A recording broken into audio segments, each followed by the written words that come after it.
Hi ನಮಸ್ಕಾರ, ಗೀತಾವಿ ಅಡುಗೆ ಮನೆಗೆ ನಿಮಗೆಲ್ಲರಿಗೂ ಸ್ವಾಗತ. ಇದು ಬಂದ್ಬಿಟ್ಟು ದೇವಸ್ಥಾನದೊಳಗೆಲ್ಲ ಕೊಡ್ತಾರಲ್ಲ ಹುಳಿಯನ್ನು, ಆ ರೀತಿ ನಾನು ಮಾಡಿದ್ದೀನಿ ಮನೆಯೊಳಗೆ. ತುಂಬ ಟೇಸ್ಟಾಗಿರ್ತೈತೆ. ಏನೇ ಮಾಡುವಾಗ ಸ್ವಲ್ಪ ನಾವು ಟೇಸ್ಟಾಗಿ ನಾವು ಮಕ್ಕಳು ಪ್ರೀತಿಯಿಂದ ಮಾಡಿದ್ರೆ ಎಲ್ಲನೂ ಚೆನ್ನಾಗಿರ್ತೈತೆ. ಇದು ನಿಮ್ಗೆ ಇಷ್ಟ ಆದರೆ ಪ್ಲೀಸ್ ಒಂದು ಲೈಕ್ ಕೊಡಿ, ಸಬ್ಸ್ಕ್ರೈಬ್ ಆಗಿ, ಪಕ್ಕದೊಳಗಿರೋ ಬೆಲ್ ಬಟನ್ನ ಕ್ಲಿಕ್ ಮಾಡಿ. ಬನ್ನಿ ಯಾವ ರೀತಿ ಮಾಡೋದು ನೋಡೋಣ. ದೇವಸ್ಥಾನದೊಳಗೆಲ್ಲ ಕೊಡ್ತಾರಲ್ಲ ಹುಳಿಯನ್ನು, ಅಂದರೆ ಪುಳಿಯೋ ಥರನೇ ಇರ್ತೈತೆ ಅದು. ಅದನ್ನ ಯಾವ ರೀತಿ ಮನೆಗೆ ಮಾಡೋದಂತ ನೋಡ್ಕೊಳ್ಳೋಣ. ನಾನು ಫಸ್ಟ್ ಗ್ಯಾಸ್ ಹಚ್ಚಿ ಒಂದು ಬಾಣಲಿ ಇಟ್ಟಿದ್ದೀನಿ, ಎಲ್ಲ ಫ್ರೈ ಮಾಡ್ಕೊಳ್ಳೋಣ. ನೋಡಿ, ಈಗ ಗ್ಯಾಸ್ ಹಚ್ಚಿ ಬಾಣಲಿ ಇಟ್ಟಿದ್ದೀನಲ್ಲ, ಈಗ 1 ಸ್ಪೂನ್ ಕಡಲೆಬೇಳೆ, 1 ಸ್ಪೂನಷ್ಟು ಉದ್ದಿನಬೇಳೆ, 1 ಸ್ಪೂನಷ್ಟು ಧನಿಯಾ ಕಾಳು,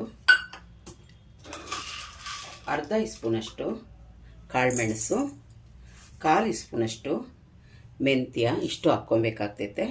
ಇಷ್ಟು ಹಾಕ್ಕೊಂಡು 4 ಬ್ಯಾಡಿಗೆ ಮೆಣಸು, 4 ಖಾರದ ಮೆಣಸು ಹಾಕ್ಕೊಂಡಿದ್ದೀನಿ. ಚೆನ್ನಾಗಿ ಇದನ್ನ ಡ್ರೈ ರೋಸ್ಟ್ ಮಾಡ್ಕೊಬೇಕಾಗ್ತೈತೆ.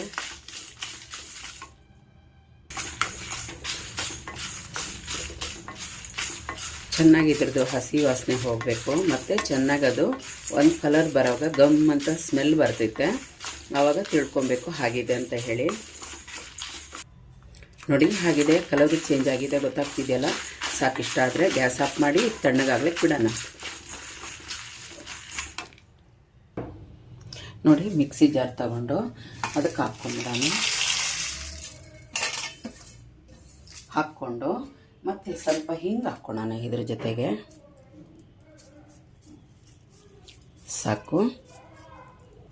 ಈಗ ಇದಕ್ಕೆ ನುಣ್ಣಗೆ ರುಬ್ಕೊಂಬಂದ್ಬಿಡೋಣ. ನೋಡಿ, ನುಣ್ಣಗೆ ರುಬ್ಕೊಂಬಂದಿದ್ದೀನಿ. ಇಷ್ಟು ರುಬ್ಬಿದ್ರೆ ಸಾಕು. ಈಗ ಇಷ್ಟಿಲ್ದು ಒಂದು ಬಾಣಲೆ ಇಟ್ಟಿದ್ದೀನಿ, ಅದಕ್ಕೆ ಒಂದು 6 ಸ್ಪೂನಷ್ಟು ಎಣ್ಣೆ ಹಾಕ್ಕೊಳ್ಳೋಣ. ಇಷ್ಟು ಬೇಕು. ಸಾಕು. 1 ಸ್ಪೂನಷ್ಟು ಸಾಸಿವೆ ಹಾಕ್ಕೊತೀನಿ. ಏನಪ್ಪ ಅದು ಬಿದ್ದಿರೋದು? ಅನ್ನ ಮಾಡಿರೋ ಅನ್ನ ತಟ್ಟೆಗೆ ಹಾಕಕ್ಕೆ ಹೋದೆ, ಅದು ಒಂದು ಬಿದ್ದೋಗಿದೆ, ಸಾರಿ. 1 ಸ್ಪೂನು ಕಡಲೆಬೇಳೆ, 1 ಸ್ಪೂನು ಉದ್ದಿನಬೇಳೆ, 1/4 ಬಟ್ಲು ಕಡಲೆ ಬೀಜ, ಇಷ್ಟು ಹಾಕ್ಕೊಂಡು ಸ್ವಲ್ಪ ಹುರ್ಕೊಳ್ಳೋಣ ಫಸ್ಟು. ನೋಡಿ, ಈಗ ಕಡಲೆ ಬೀಜ ಎಲ್ಲ ಹಾಕಾಯ್ತಲ್ಲ. ಈಗ ನಾನೇನು ಹಾಕ್ತೀನಿ, ಒಣಮೆಣ್ಸಿನ್ಕಾಯಿ ಹಾಕ್ಕೊತೀನಿ, ಸ್ವಲ್ಪ ಕರಿಬೇವು ಹಾಕ್ಕೊತೀನಿ, 1 ಸ್ಪೂನು ಬ್ಲಾಕ್ ಎಳ್ಳು ಹಾಕ್ಕೊತೀನಿ. ನಿಮಗೆ ಇಲ್ಲ ಅಂದರೆ ಬಿಳಿದೂ ಎಳ್ಳು ಹಾಕ್ಕೊಬೋದು. ಸ್ವಲ್ಪ ಹಿಂಗೆ ಹಾಕ್ಕೊತೀನಿ. ಚೆನ್ನಾಗೆ ಮೀಡಿಯಮ್ ಉರಿಯೊಳಗೆ ಹುರ್ಕೊಳ್ಳೋಣ.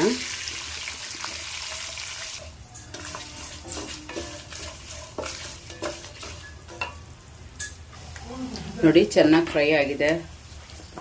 ಈಗ ಒಂದು ಅರ್ಧ ಸ್ಪೂನಷ್ಟು ಅರಿಶಿನ ಹಾಕ್ಕೊಂಬಿಡೋಣ.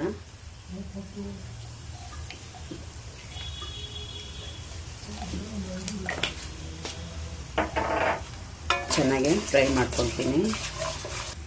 ಈಗ ರುಬ್ಬಿಟ್ಟಿರೋ ಮಸಾಲೆ, ಆವಾಗಲೇ ಹುರಿದಿಟ್ಟಿದ್ದೀವಲ್ಲ, ಆ ಮಸಾಲೆ ನುಣ್ಣಗೆ ರುಬ್ಕೊಂಡು ಅದು ಹಾಕ್ಕೊತೀನಿ. ಚೆನ್ನಾಗೆ ಮಿಕ್ಸ್ ಮಾಡ್ಕೊಂಬಿಡೋಣ. ಉರಿ ಕಡಿಮೆ ಇರಲಿ.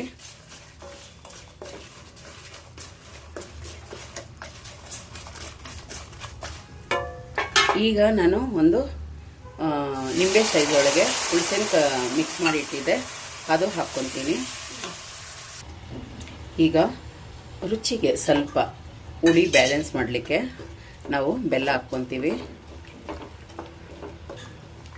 ಒಂದು 2 ಇಂಚಷ್ಟು ಬೆಲ್ಲ ಹಾಕ್ಕೊಂಡಿದ್ದೀನಿ, ಕರಗಬೇಕು. ಈಗ ಉಪ್ಪು ಹಾಕ್ಕೊಂಡ್ಬಿಡ್ತೀನಿ. ರುಚಿಗೆ ಎಷ್ಟು ಬೇಕೋ ಅಷ್ಟು ನೋಡಿಕೊಂಡು ಚೆನ್ನಾಗೆ ಕುದೀಲಿ.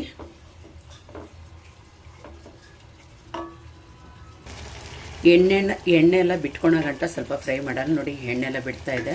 ಇನ್ನೊಂದು ನಿಮಿಷ.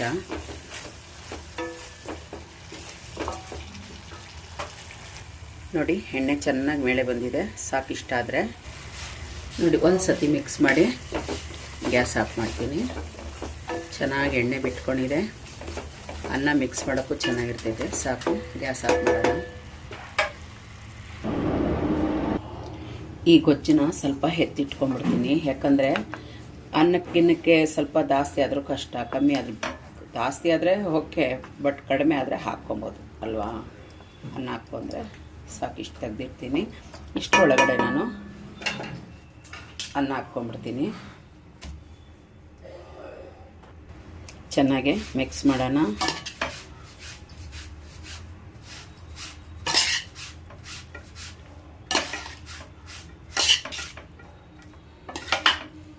ಇನ್ನೊಂದು ಏನು ಗೊತ್ತಾ, ಬಿಸಿಬೇಳೆ ಈ ಬಾತುಗಳೆಲ್ಲ ಬಂದ್ಬಿಟ್ಟು ಕೈಯೊಳಗೆ ಇಸ್ಕಿದ್ರೆ ತುಂಬ ಚೆನ್ನಾಗಿರ್ತೈತೆ, ರುಚಿಯಾಗಿರ್ತೈತೆ ಅಂತಾರೆ. ನನಗೆ ಗೊತ್ತಿಲ್ಲ, ಯಾಕಂದರೆ ನಾನು ಮದುವೆಯೊಳಗೆ ನೋಡಿದ್ದೇನೆ.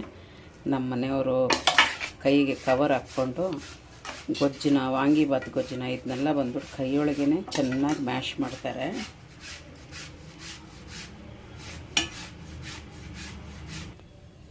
ನೋಡಿ ಚೆನ್ನಾಗಿ ಕಲಸಿದ್ದೀನಿ ನಾನು. ಆದಷ್ಟು ನಾನು ಕೈಯೊಳಗೆ ಕಳಿಸ್ದೆ. ನೋಡಿ ಎಲ್ಲ ಮಸಾಲೆ ಹೊಂದ್ಕೊಂಡಿದೆ, ಖುಷಿ ಆಗ್ತೈತೆ. ನೋಡಿ ಎಷ್ಟು ಚೆನ್ನಾಗಿದೆ ಅಂದರೆ ನಿಜವಾಗ್ಲೂ ತಿನ್ನೋಕ್ಕೂ ಅಷ್ಟೇ ಟೇಸ್ಟಾಗಿದೆ. ಬೆಲ್ಲ ಜಾಸ್ತಿ ಬೇಡ, ಯಾಕಂದರೆ ಸ್ವಲ್ಪ ಕಡಿಮೆ ದೇವಸ್ಥಾನದೊಳಗೆ ಒಂಚೂರು ಜಾಸ್ತಿ ಹಾಕ್ತಾರೆ, ಬೇಡ. ಬಟ್ ಮೀಡಿಯಮಾಗೇ ಇರಲಿ, ತುಂಬ ಚೆನ್ನಾಗಿರ್ತೈತೆ. ನಿಮ್ಗೆ ಇಷ್ಟ ಆಯಿತಾ? ಇಷ್ಟ ಆದರೆ ಪ್ಲೀಸ್ ಒಂದು ಲೈಕ್ ಕೊಡಿ, ಸಬ್ಸ್ಕ್ರೈಬ್ ಆಗಿ ಪಕ್ಕದೊಳಗಿರೋ ಬೆಲ್ ಬಟನ್ನ ಕ್ಲಿಕ್ ಮಾಡಿ. Thank you. ನನ್ನ ವೀಡಿಯೋ ನೋಡಿ. ಇಲ್ಲ ಅಂದರೆ ಇವಾಗ ಇದೊಂದು 10 ಜನ, ನಾವು ಒಂದು 5 ಜನ ತಿಂತೀವಿ, ಇನ್ನೊಂದು 5 ಜನ ತಿನ್ನಷ್ಟು ಗೊಜ್ಜು ನಾನು ಮಾಡಿ ಇಟ್ಕೊಂಡಿದ್ದೀನಿ. ನೋಡಿದ್ರಲ್ಲ ಮಸಾಲೆ ಇಷ್ಟು ಮಾಡಿರೋದಾದರೆ 10 ರೂಪಾಯಿ ಕೊಟ್ಟು ನಾವು ಹೊರಗಡೆಯಿಂದ ತರಿಸ್ಕೊಂಡು, ಡೇಟ್ ಗೊತ್ತಿಲ್ಲ, ಏನೂ ಗೊತ್ತಿಲ್ಲ, ಆ ಥರ ತರಿಸ್ಕೊಂಡು ನಾವು ತಿನ್ನೋದಕ್ಕನ್ನು ಈ ಥರ ಮನೆಯೊಳಗಡೆ ಮಾಡ್ಕೊಂಡು ತಿನ್ನಿರಿ. ಮಕ್ಕಳು ಹೆಲ್ತಾಗಿರ್ತಾರೆ, ನಾವು ಚೆನ್ನಾಗಿದೆ. ಇದು ಬ್ಯಾಚುಲರ್ಸ್ಗೂ ಈಸಿಯಾಗಿ ಮಾಡ್ಕೊಂಡು ತಿನ್ಬೋದು. ಇದು ಮನೆಯೊಳಗಡೆ ಮಕ್ಕಳಿಗೆ ಇವಾಗೆಲ್ಲ ರಜಾ ಬಂದಿದೆ, ಮಕ್ಕಳಿಗೆ ಈ ಥರ ಎಲ್ಲ ಮಾಡಿಕೊಡಿ, ಇಷ್ಟಪಟ್ಟು ತಿಂತಾರೆ.